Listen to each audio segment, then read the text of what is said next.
সুপ্রিয় শিক্ষার্থীরা, আশা করছি তোমরা সকলে ভালো আছো। একটা বিরুদ্ধ পরিস্থিতির মধ্য দিয়ে আমরা যদিও যাচ্ছি, তথাপি আমাদের পড়াশোনা চালিয়ে যেতে হবে।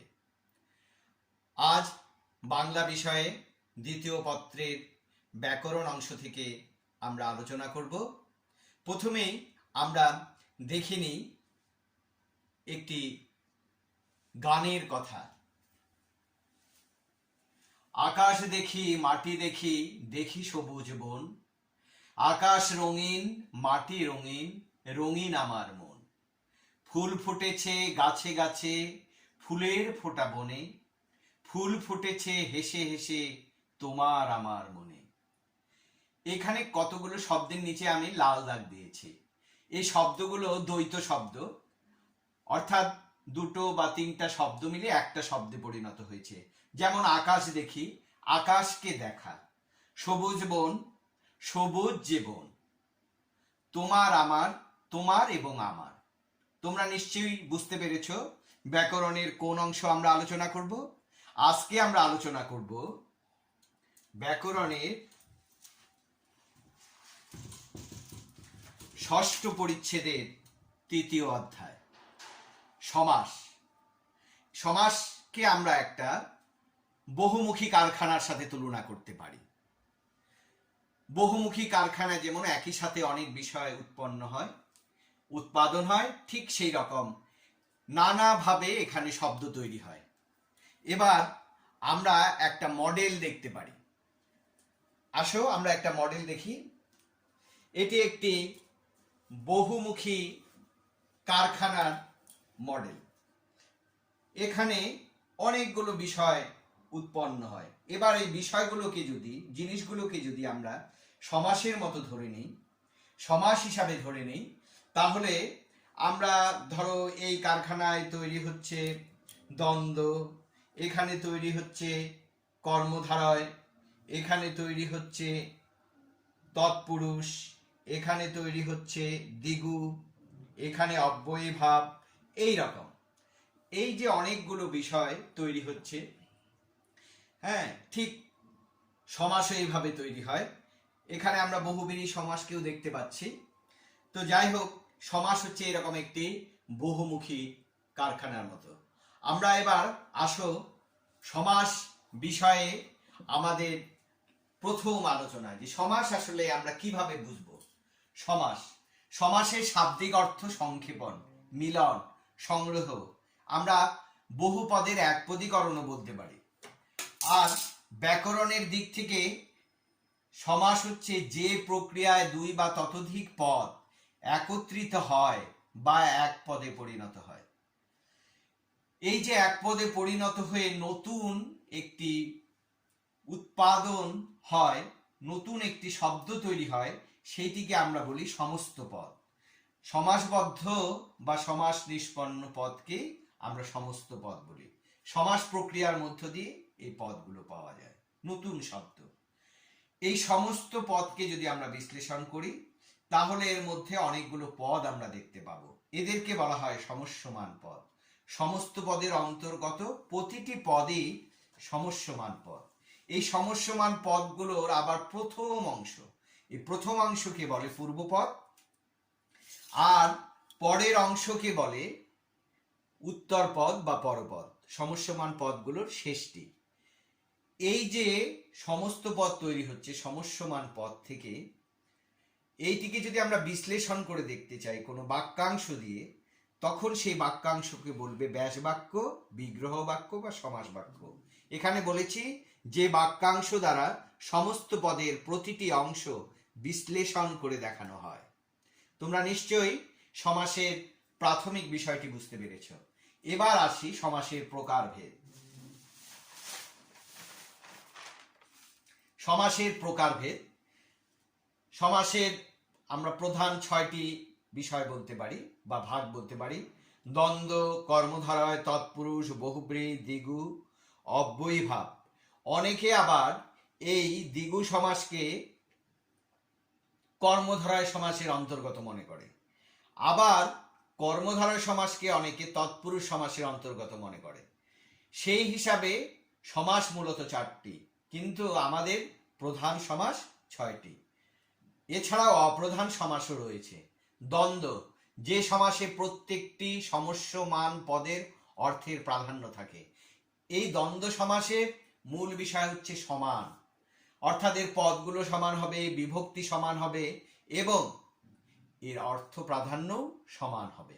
এরপরে আসি কর্মধারয় সমাস, যেখানে বিশেষণ বা বিশেষণ ভাবাপন্ন পদের সাথে বিশেষ্য বা বিশেষ্য ভাবাপন্ন পদের সমাস হয়। অর্থাৎ বিশেষণ এর কাজ কি? বিশেষ্যকে বিশেষায়িত করা। কোনোভাবে যদি কোনো পদ আরেকটি পদকে বিশেষ্য ভেবে বা বিশেষ্যের মতো মনে করে বিশেষায়িত করে, তখন যে কাণ্ডটি ঘটবে, তখন যে শব্দ দ্বৈত বা শব্দ তৈরি হবে নতুন, সেইটিকে আমরা বলবো কর্মধারয় সমাস।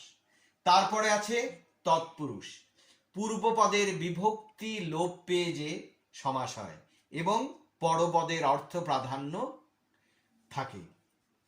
তৎপুরুষ সমাসের পূর্বপদের বিভক্তিগুলো লোপ পেয়ে যায়, যেমন গাছে পাকা গাছ পাকা, বনে ভোজন বন ভোজন, এই রকম এখানে বিভক্তি লোপ পাবে। এরপরে বহুব্রী, যে সমাসে সমস্যমান পদগুলোকে না বুঝিয়ে অন্য কোনো পদকে বোঝায়, সেই হচ্ছে বহুব্রীহি সমাস। এরপরে আসি দ্বিগু, সমাহার অর্থে সংখ্যাবাচক শব্দের সঙ্গে বিশেষ্য পদের যে সমাস হয়। অর্থাৎ চৌরাস্তা, রাস্তা একটা বিশেষ্য পদ, এর আগে চার কথাটা লেগেছে, এখানে সংযুক্ত হয়ে কি তৈরি করেছে? দ্বিগু সমাস তৈরি করেছে। এরপরে আসি অব্যয়ীভাব, পূর্বপদের অব্যয় যোগে নিষ্পন্ন সমাসে যদি অব্যয়ের অর্থ প্রাধান্য থাকে তাহলে হবে অব্যয়ীভাব সমাস। অব্যয়ীভাব সমাস বাংলা ভাষায় একটি ব্যতিক্রমীধর্মী সমাস, কারণ এখানেই শুধু পূর্বপদের অর্থের প্রাধান্য থাকে, অন্যান্য সমাসে থাকে না। দ্বন্দ্ব সমাসে উভয় পদের প্রাধান্য, বহুব্রীহি সমাসের কোনো পদেরই প্রাধান্য নেই, অন্য কোনো পদকে বোঝায়। আর বাকি পদগুলো সমাসগুলো যেমন তৎপুরুষ, কর্মধারয়, দ্বিগু, এদের পরপদের অর্থ প্রাধান্য থাকে। অব্যয়ীভাব সমাসেই শুধু পূর্বপদের অর্থ প্রাধান্য থাকে। এরপরে আমরা চলে আসি সমাসে সূক্ষ্ম প্রকার ভেদগুলোতে। দ্বন্দ্ব মিলনার্থক শব্দযোগে হতে পারে মা বাবা, ভাই বোন, দম্পতি, জায়া ও পতি। বিরোধার্থক শব্দযোগে হতে পারে দা কুমড়া, ওহি নকুল। বিপরীতার্থক শব্দযোগে হতে পারে দিন রাত, সাদা কালো। অঙ্গবাচক শব্দযোগে হতে পারে হাত পা, চোখ মুখ। সংখ্যাবাচক শব্দযোগে হতে পারে 7 5 7 17। সমার্থক শব্দযোগে হতে পারে হাট বাজার। বহুপদী দ্বন্দ্ব, অনেকগুলো পদ মিলে দ্বন্দ্ব, যেমন নাক কান গলা। অলুক দ্বন্দ্ব, যেখানে বিভক্তির লোপ পেয়ে হয়, অলুক মানে বিভক্তির লোপ না পাওয়া, যদি বিভক্তির লোপ না পায় তাহলে যে দ্বন্দ্ব সমাস হয় সেইটিকে আমরা বলবো অলুক দ্বন্দ্ব। দুটি ক্রিয়া যোগেও হতে পারে ধোয়া মোছা, দেখাশোনা। দুটি বিশেষণ যোগেও হতে পারে ভালো মন্দ, আসল নকল। দুটি সর্বনাম যোগে হতে পারে যা তা, যে সে। দুটি ক্রিয়া বিশেষণ যোগেও হতে পারে দ্রুত মন্থর ইত্যাদি। নানাভাবে এই দ্বন্দ্ব সমাস হতে পারে, আরো আমরা অনেকগুলো ভাগ আছে। এবার আসি আমরা কর্মধারয় সমাসে। সাধারণ কর্মধারয় বিশেষণ বা বিশেষ্য যোগে হয়, বিশেষণ বিশেষ্য যোগে এখানে হবে, যেমন বিশেষ্য মিলে হতে পারে জজ সাহেব, যিনি জজ তিনি সাহেব। বিশেষণ বিশেষ্য মিলেও হতে পারে আলু সিদ্ধ, আমরা বলি সিদ্ধ যে আলু, এইভাবে হতে পারে। আবার মধ্যের পদ লোপ পেয়েও কর্মধারয় সমাস হতে পারে, সেইটিকে আমরা বলি মধ্য পদলোপী কর্মধারয়। যেমন স্মৃতিসৌধ, স্মৃতি রক্ষার্থে সৌধ, এখানে রক্ষার্থে পদটি ব্যাসবাক্যে আছে কিন্তু মূল সমাসের মধ্যে বা সমস্ত পদের মধ্যে থাকছে না। উপমান কর্মধারায়, উপমিত কর্মধারায় আর রূপক কর্মধারায়, এই তিনটি আলোচনা করবার আগে আমরা খুব সংক্ষেপে একটু বলে নিই। আমরা যাকে তুলনা করি সে হচ্ছে উপমেয়, আর যার সাথে তুলনা করি সে হচ্ছে উপমান, আর যার ভিত্তিতে তুলনা করি সেইটি হচ্ছে সাধর্মবাচক পদ। তো উপমান কর্মধারয় সমাস উপমান পদ এবং সাধর্মবাচক পদের সাথে সমাস হয়ে থাকে। সাধর্মবাচক পদটা কি? যে উভয়ের যে সাধারণ বৈশিষ্ট্য সেইটিকে আমরা বলবো সাধর্মবাচক পদ। উপমিত কর্মধারয়ের ক্ষেত্রে কি হবে? উপমিত এবং উপমান পদ মিলে হবে। এখানে উপমেয় পদটি আগে বসবে, আর এখানে উপমেয় পদটি থাকবে না, শুধু সাধর্মবাচক পদটি থাকবে আর উপমান পদ থাকবে। রূপক কর্মধারায় উভয় পদের অভেদ কল্পনা থাকবে। উভয় পদ কোনটি? উপমেয় পদ এবং উপমান পদ, এর মধ্যে অভেদ কল্পনা থাকবে। রূপক কর্মধারার আরেকটি দিক আমরা দেখতে পারি যে এখানে যে বিশেষ্যটি ব্যবহার করা হবে সেটি গুণবাচক বিশেষ্য, অর্থাৎ অ্যাবস্ট্রাক্ট নাউন সেখানে আমরা দেখতে পাবো। যেমন মন গঙ্গা, মন বিহঙ্গ, মনোমাঝি, ক্রোধানল ইত্যাদি। এখানে আমরা যে ক্রোধ, স্নেহ, প্রেম, প্রীতি ইত্যাদি বিষয়গুলো কি? গুণবাচক বিশেষ্য। রূপক কর্মধারায় উপমেয় পদটি সাধারণত গুণবাচক হয়ে থাকে। আমরা চলে যাই এবার তৎপুরুষ সমাস। আমরা আগেই বলেছি যে তৎপুরুষ সমাসে বিভক্তি লোপ পেয়ে হবে, অর্থাৎ দ্বিতীয়া প্রথমা বিভক্তির যেহেতু কোনো রোগ নেই, সেহেতু দ্বিতীয়া, তৃতীয়া, চতুর্থী, পঞ্চমী, ষষ্ঠী, সপ্তমী এগুলোর নাম অনুসারে এই বিভক্তিগুলো লোপ পেয়ে, পূর্বপদের বিভক্তিগুলো লোপ পেয়ে হবে দ্বিতীয়া তৎপুরুষ। যেমন পিঠ প্রদর্শন বা পৃষ্ঠ প্রদর্শন, পৃষ্ঠকে প্রদর্শন, রথ দেখা, রথকে দেখা, তৃতীয়া তৎপুরুষ। মন গড়া, মন দ্বারা গড়া, হস্ত নির্মিত, হস্ত দ্বারা নির্মিত, চতুর্থী তৎপুরুষ, ছাত্রদের জন্য আবাস, ছাত্রাবাস। পঞ্চমী তৎপুরুষ, পঞ্চমী বিভক্তি লোপ পেয়ে পঞ্চমী তৎপুরুষ সমাস হয়। যেমন গাছ থেকে পড়া, গাছ পড়া। তারপর বিলাত থেকে ফেরত, বিলাত ফেরত। ষষ্ঠী তৎপুরুষ, ষষ্ঠী বিভক্তি লোপ পেয়ে পুষ্প সৌরভ, পুষ্পের সৌরভ। ফুলগন্ধ, ফুলের গন্ধ। এখানে ফুলের এর বা রটা লোপ পাচ্ছে, অর্থাৎ ষষ্ঠী বিভক্তি লোপ পাচ্ছে। সপ্তমী তৎপুরুষ, গাছ পাকা, গাছে পাকা, বন ভোজন, বনে ভোজন। এছাড়াও তৎপুরুষ সমাসের আরো ভাগ আছে। অলুক তৎপুরুষ, উপপদ তৎপুরুষ, নৈ তৎপুরুষ। তো আমরা অলুক তৎপুরুষে কি হবে? বিভক্তি লোপ পাবে না। যেমন মাটির ময়না, মাটির ময়না। চিনির বলদ, চিনির বলদ। উপপদ তৎপুরুষে কি হবে? উপপদের সাথে কৃদন্ত পদের যে সমাস বা মিলন হবে। হ্যাঁ, এখানে আমরা দেখব ক্রিয়াপদের ঠিক পরেই যে বা যিনি থাকবে। এবার আসি নৈ তৎপুরুষ। নৈ তৎপুরুষে কি হবে? না বোধক অর্থের প্রাধান্য থাকবে, বিষয় বা ঘটনাকে বোঝাবে। এবার আসে বহুব্রীহি সমাসে। সমানাধিকরণ বহুব্রীহি, এখানে বিশেষণ এবং বিশেষ্য যোগে সাধিত হবে। দুটো পদই থাকবে, বিশেষণ এবং বিশেষ্য। যেমন নীল যে কণ্ঠ, নীলকণ্ঠ, এরকম। ব্যাধিকরণ বহুব্রীহি, এখানে দুটো পদই বিশেষ্য। আশি, বিষ। আশি অর্থাৎ দাঁত, বিষ তো আমরা বুঝছি কুটো পদার্থ, তো এখানে দুটো পদই বিশেষ্য, এখানে কোনো বিশেষণ থাকবে না, এই জন্য এটি ব্যাধিকরণ। ব্যতিহার বহুব্রীহি, ক্রিয়ার পারস্পরিক অর্থে। হাতাহাতি, লাঠালাঠি, মারামারি, কাটাকাটি, হাসাহাসি, চুলাচুলি এগুলো। এছাড়া নৈয় বহুব্রীহি না বোধক অর্থে ব্যক্তি বা বস্তুকে বোঝাবে। সংখ্যাবাচক বহুব্রীহি হতে পারে সংখ্যা যোগে ব্যক্তি বা বস্তু। সংখ্যাবাচক বহুব্রীহির সাথে আমাদের একটু গুলিয়ে যেতে পারে দ্বিগু সমাসে। দ্বিগু সমাসেও সংখ্যাবাচক শব্দ থাকে, তবে সেটি বিশেষ্য পদের সাথে। এখানেও বিশেষ্য পদ থাকে, তবে এখানে পদগুলোর কোনোটিকে না বুঝিয়ে তৃতীয় বা বিশেষ কোনো ব্যক্তি বা বস্তুকে বোঝাবে। যেমন চৌচালা, এখানে চালের সমাহার না, এখানে চৌচাল বিশিষ্ট ঘর এমনকি বোঝাচ্ছে। দশানন, 10টা মাথা না, এইরকম একজন ব্যক্তিকে বুঝাচ্ছে যার মাথা 10টি। এছাড়াও বহুব্রীহি সমাসের আরো অনেকগুলো ভাগ হতে পারে। মধ্যপদলোপী, অলুক, প্রত্যয়ান্ত, নিপাতনে সিদ্ধ। নিপাতনে সিদ্ধ অর্থাৎ কোনো নিয়ম ছাড়াই। এছাড়াও অপ্রধান সমাস রয়েছে, প্রাদি সমাস, নিত্য সমাস। প্রাদি সমাসে কি হয়? প্র, পরা, পরি, অনু ইত্যাদি উপসর্গ কার সাথে? কৃদন্ত পদের সাথে। আমরা অব্যয় ভাব সমাসে পড়েছিলাম, অব্যয় যোগে, সেখানেও আমাদের উপসর্গ থাকতে পারে, তবে প্রাদি সমাসে কৃদন্ত পদের সাথে হবে, আর সেখানে হবে বিশেষ্য পদের সাথে। আর নিত্য সমাস, এখানে সমস্যমান পদগুলো সব সময় সমাসবদ্ধ অবস্থায় থাকবে। যেমন দেশান্তর, অন্য দেশ, মার্তণ্ড প্রায়, প্রায় মার্তণ্ড ইত্যাদি। এই গেল আমাদের সমাসের সূক্ষ্ম শ্রেণী বিভাগ। এর মধ্যে আমাদের আরো অনেক বিষয় আছে। আমরা যদি বইটি খুব ভালোভাবে যত্নের সাথে দেখি বা লক্ষ্য করি, তাহলে এই বিষয়টি আমাদের খুব সহজেই রপ্ত করতে পারবো, আয়ত্ত করতে পারবো। এই জন্য মূল বইটি আমাদের খুব ভালোভাবে দেখা দরকার। আর এরপরে আমরা যাব হচ্ছে সমাসের প্রশ্নভিত্তিক আলোচনায়। সুপ্রিয় শিক্ষার্থীরা, এবার আমরা আসব পাঠ্যপুস্তকের প্রশ্নে। আসো আমরা পাঠ্যপুস্তকের প্রশ্নের দিকে একটু নজর দেই। এই প্রশ্নগুলো রপ্ত করতে পারলে সমাজ থেকে বহু নির্বাচনী যে কয়টি প্রশ্ন আসতে পারে সেগুলো উত্তর দেওয়া আমাদের জন্য খুবই সহজ হয়ে যাবে। সমাসের সাহায্যে কিভাবে নতুন শব্দ গঠিত হয়, আগেই আমরা আলোচনা করলাম যে সমাস নতুন শব্দ তৈরির এক ধরনের পদ্ধতি।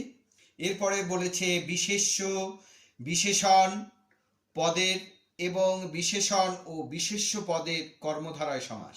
আগেই বলেছিলাম যে বিশেষ্য এবং বিশেষণ মিলেও হতে পারে, যেমন আলু ভর্তা, অর্থাৎ ভর্তা যে আলু, এখানে ভর্তাটা বিশেষণ, আলুটা বিশেষ্য। আবার বিশেষণ এবং বিশেষ্য নীল জামা, নীল যে জামা, জামা এখানে বিশেষ্য আর নীল হচ্ছে বিশেষণ। এভাবে কর্মধারয় সমাস হয়। দ্বিগু সমাস প্রকৃত প্রস্তাবে আলাদা সমাস নয়, এটি কর্মধারয় সমাসের অন্তর্ভুক্ত। আমরা জানি যে কর্মধারয় সমাসের আরেকটি ভাগ আছে সংখ্যাবাচক কর্মধারয় সমাস, যেমন একজন, এক যে জন, সেই রকম চৌরাস্তা, শতাব্দী, চার যে রাস্তা, শত যে অব্দ, এভাবেও হতে পারে। তাই দ্বিগু সমাসকে অনেক ব্যাকরণবিদ কর্মধারয় সমাসের অন্তর্ভুক্ত করেছেন। উপমান, উপমিত, রূপক, আগেই আমরা এটা আলোচনা করেছি।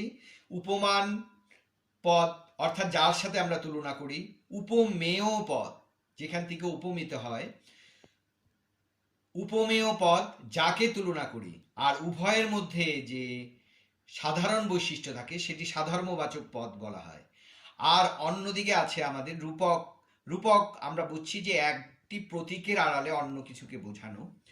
হ্যাঁ, এই তিনটি সমাসই কর্মধারয় সমাসের এক ধরনের প্রকারভেদ। এখানে মূল হচ্ছে উপমান পদ, উপমেয় পদ এবং সাধারণবাচক পদ। উপমান পদে উপমান পদ এবং সাধারণ ধর্মবাচক পদ থাকবে, উপমেয় পদ থাকবে না। আবার উপমিত কর্মধারয় সমাসে উপমেয় পদ এবং উপমান পদ থাকবে, সাধারণ ধর্মবাচক পদ থাকবে না। রূপক কর্মধারয়ে উপমান পদ এবং উপমেয় পদ থাকবে, সাধারণ ধর্মবাচক পদ থাকবে না, উভয়ের মধ্যে অভেদ কল্পনা থাকবে। তৎপুরুষ সমাসের প্রকারভেদ। প্রথম বিভক্তি অর্থাৎ প্রথমা বিভক্তি অর্থাৎ শূন্য বিভক্তি, শূন্য বিভক্তির কোনো রূপ নেই, তাই দ্বিতীয় থেকে সপ্তমী পর্যন্ত এই 6টি ভাগ আছে। এছাড়া আছে নৈয় তৎপুরুষ, উপপদ তৎপুরুষ, আরো 2টি ভাগ, অর্থাৎ 6টি আর 2টি, এই প্রধান তৎপুরুষ সমাস। আরেক ধরনের তৎপুরুষ সমাস হয়, আগেই বলেছি, অলুক তৎপুরুষ, যেখানে বিভক্তি লোপ পাবে না, অলুক অর্থাৎ বিভক্তি লোপ পাবে না। তাহলে এই 9 প্রকার তৎপুরুষ সমাস রয়েছে। ব্যাস বাক্য সহ সমাস নির্ণয় করো। আমরা যখন উপরে ক্লাসে উঠবো তখন এগুলো থাকবে একাদশ দ্বাদশ শ্রেণীতে। দম্পতি, জায়াপতি, দ্বন্দ্ব সমাস। ধান ক্ষেত, ধানের ক্ষেত, ষষ্ঠী তৎপুরুষ। প্রগতি, প্র যে গতি বা প্রকৃষ্ট রূপ গতি, এটি প্রাদি সমাস। বেতার, নেই তার যার, বহুব্রীহি সমাস। সহশিক্ষা, শিক্ষা সহ, বহুব্রীহি সমাস। তাহলে এভাবে আমরা সমাস নির্ণয় করি। এই রকমই আলোচনা আমাদের আছে। এই গোটা অনুশীলনীটা আমরা রপ্ত করতে পারলে আমাদের বোর্ডের যে প্রশ্ন হবে বা যে কোনো পরীক্ষায় যে বহু নির্বাচনী প্রশ্ন হবে, সেই প্রশ্নটি উত্তর করা আমাদের জন্য খুবই সহজ হয়ে যাবে। অর্থাৎ বহু নির্বাচনী প্রশ্নের সমাস নিয়ে 1টি বা 2টি প্রশ্ন প্রত্যেকবারই থাকে, সেই জন্য এটি অত্যন্ত গুরুত্বপূর্ণ। আরেক দিক থেকে অত্যন্ত গুরুত্বপূর্ণ এই রকম যে আমাদের ব্যবহারিক জীবনে, প্রাত্যহিক জীবনে, দৈনন্দিন জীবনে আমরা প্রতিনিয়ত আমাদের নানা প্রয়োজনে নতুন শব্দ তৈরি করতে হয়। আর এই নতুন শব্দ তৈরি করবার অন্যতম একটি মাধ্যম হচ্ছে এই সমাস প্রক্রিয়া বা সমাস পদ্ধতি। সেই হিসাবেও আমরা ব্যবহার করতে পারি। এখন আসো আমরা কয়েকটা বোর্ডের প্রশ্নের দিকে একটু লক্ষ্য করি। সমাস নিষ্পন্ন পদটির নাম কি? অর্থাৎ সমাস প্রক্রিয়ার মধ্য দিয়ে যে পদটি তৈরি হয় তার নাম আমরা জানি সমস্ত পদ। স্বর্গ নরক কোন শব্দযোগে সাধিত দ্বন্দ্ব সমাস, স্বর্গও বিশেষ্য নরকও বিশেষ্য। আর এখানে বিপরীত ভাব বুঝাচ্ছে, তাহলে বিপরীতার্থক বিশেষ্য যোগে সাধিত সমাস। অর্থাৎ আমরা এখানে কি বিপরীত আর্থক শব্দযোগে ধরতে পারি। কোনটি সমার্থক দ্বন্দ্ব সমাস? দুধে ভাতে, ভাই বোন, কাগজপত্র, জমা খরচ। আমরা জানি কাগজপত্র এইটি সংস্কৃত ভাষা এবং ফার্সি ভাষা থেকে আসা, দুটোর অর্থ একই। তাহলে এখানে আমরা কি পাচ্ছি? সমার্থক ভাব পাচ্ছি। বিশেষণের সঙ্গে বিশেষ্যের যে সমাস হয় তার নাম কি? আমরা আগেই জেনেছি এইটি, অর্থাৎ কর্মধারয় সমাস। বিশেষণের সঙ্গে বিশেষণ যদি না হয় পদটি হবে বিশেষণ ভাবাপন্ন পদ। আরেকটি হবে যাকে সে বিশেষায়িত করবে সে হবে বিশেষ্য পদ। যদি কোনো কারণে সে বিশেষ্য নাও হয় তবু তাকে বিশেষ্য ভাবাপন্ন পদ হতে হবে, সেইটিকে আমরা বলি কর্মধারয় সমাস। মহাকীর্তি এর সঠিক ব্যাস বাক্য কোনটি? মহান কীর্তি যার, মহতি যে কীর্তি, মহা যে কীর্তি, মহান যে কীর্তি। আমরা জানি এখানে কীর্তি নারীবাচক অর্থে ব্যবহৃত হয়, তাই এটি মহতি যে কীর্তি। কোন সমাসের সাধারণ ধর্মের উল্লেখ থাকে? কোথায় সাধারণ ধর্মের? আমরা দেখেছিলাম যে উপমান সমাস হয় উপমান পদ এবং সাধারণ ধর্মবাচক পদের নিরিখে। তাই আমরা বলতে পারি সাধারণ ধর্মের বা সাধারণ বৈশিষ্ট্যের উল্লেখ থাকবে কোন সমাসে? উপমান কর্মধারায়। উপমান কর্মধারার সমাস কোনটি? মুখচন্দ্র, ঘনশ্যাম তুষারশ্যাব্র, ক্রোধানল, মনোমাঝি। ক্রোধানল রূপক কর্মধারায় এইখানে একটি গুণবাচক বিশেষ্য আছে, মন মাঝিতেও গুণবাচক বিশেষ্য আছে, মুখচন্দ্র দুটোই বিশেষ্য। আর উপমান কর্মধারয় সমাসে একটি বিশেষণ একটি বিশেষ্য থাকবে, কারণ সাধারণবাচক পদটি হবে বিশেষণ। ঘনশ্যাম ঘনের ন্যায় শ্যাম, তুষার শুভ্র তুষারের ন্যায় বা তুষারের মতো শুভ্র। কোনটি উপমান কর্মধারয় সমাসের উদাহরণ? আমি পাশে দেখো নতুন করে একটু রং দিয়ে আলোকিত করবার চেষ্টা করেছি কোনটি কোন বোর্ডে এসেছিল, এইটিও তোমরা একটু লক্ষ্য করবে। অরুণ রাঙা, অরুণের ন্যায় রাঙা। পুরুষ সিংহ, সিংহ পুরুষের ন্যায়, পুরুষ সিংহের ন্যায়। মন মাঝি, মন রূপ মাঝি। ক্রোধানল, ক্রোধরূপ অনল। এইখানে অরুণের ন্যায় রাঙা, সাধারণ ধর্মবাচক পদ রাঙা আছে আর অরুণ আছে। এখানে উপমেয় কার সাথে তুলনা করেছি সেইটি নাই, তাই এখানে উপমান কর্মধারয় সমাস অরুণ রাঙা। প্রিয় শিক্ষার্থীরা, আমরা তো বহু নির্বাচনী প্রশ্নের জন্য এর উত্তর দেওয়ার জন্য ব্যাকরণ অংশটি খুব ভালো মতো পড়ব, সেই সাথে আমাদের চর্চা করতে হবে রচনামূলক অংশ। এটি খুবই গুরুত্বপূর্ণ। এখানে আমাদের যেহেতু আমরা ক্লাস করতে পারছি না, বাড়িতেই থাকছি, তাই বই থেকে আমরা রচনামূলক অংশগুলো, বিরচন অংশগুলো খুব যত্নের সাথে শেষ করার চেষ্টা করব, কাগজে পত্রে অর্থাৎ খাতায় লিখে লিখে। আসো, আমি গতদিন তোমাদের প্রথম 5টি ব্যাকরণের অংশ না রেখে প্রথম 5টি বিরচন অংশ থেকে অর্থাৎ রচনামূলক অংশ থেকে প্রশ্ন দিয়েছিলাম। আজকেও আমি রচনামূলক অংশের প্রবন্ধ রচনায় যাব। সেখানে তোমরা জাস্ট শুধুমাত্র এই রচনাগুলোর পয়েন্টের নাম অর্থাৎ উপশিরোনাম, কি কি শিরোনাম তুমি যুক্ত করবা, উপশিরোনাম যুক্ত করবা, কি কি পয়েন্ট রাখবা, সেগুলো এই রচনাগুলোর নাম লিখে তৈরি করে ফেলা। একটা করে পৃষ্ঠা নিবে, সেই পৃষ্ঠায় যেমন শ্রমের মর্যাদায় কি কি পয়েন্ট হতে পারে সেগুলো লিখে ফেলবে। 2-1টি বইয়ের ধারণা নিতে পারো, 2-1টি বই থেকে। আরও বেশি বই থাকলে যতগুলো ব্যাকরণ বই তোমার আছে আগের পরের, সেগুলো মিলিয়ে অনেকগুলো পয়েন্ট পেয়ে যাবে। তাহলে দেখবে লিখতে তোমাদের খুবই সুবিধা হবে। আমরা বলেছি প্রাক নির্বাচনী পরীক্ষার পাঠ্যক্রম বা পাঠ্যসূচি অনুসরণে প্রবন্ধ রচনা, শ্রমের মর্যাদা, সময়ের মূল্য, অধ্যবসায়, দেশ গঠন ও ছাত্র সমাজের ভূমিকা, 21শে ফেব্রুয়ারি বা আন্তর্জাতিক মাতৃভাষা দিবস। শুধু এই রচনাগুলো রপ্ত করার জন্য তোমরা এর পয়েন্টের নামগুলো তৈরি করে ফেলবে, তাহলে রচনাটা রপ্ত করা খুব সহজ হয়ে যাবে। গোটা রচনা হয়তো মুখস্থ করা আমাদের জন্য সম্ভব নয়, কিন্তু পয়েন্টগুলো যদি আমরা খুব ভালো মতো রপ্ত করতে পারি তাহলে দেখবে খুব সহজে আমরা রচনা লিখে আসতে পারবো এবং অল্প সময়ের মধ্যে আমরা সেইভাবেই প্রস্তুতি নেব। প্রিয় শিক্ষার্থীরা, আমরা আলোচনা এখানেই শেষ করব। সকলে সুস্থ থাকবে, ভালো থাকবে, নিরাপদে থাকবে, স্বাস্থ্যবিধি মেনে চলবে। আমরা মাইলস্টোন কলেজ এবং মাইলস্টোন পরিবারের সকল শিক্ষক সবসময় তোমাদের সাথে আছি, সাথে থাকবো। তোমরা আমাদের নির্দেশনা শুনে সেইভাবে পড়ালেখা করবে, চর্চা করবে। আশা করি চূড়ান্ত পরীক্ষায় আমরা অনেক ভালো ফলাফল করতে পারবো। ধন্যবাদ সবাইকে। ভালো থাকবে, সুস্থ থাকবে, নিরাপদে থাকবে।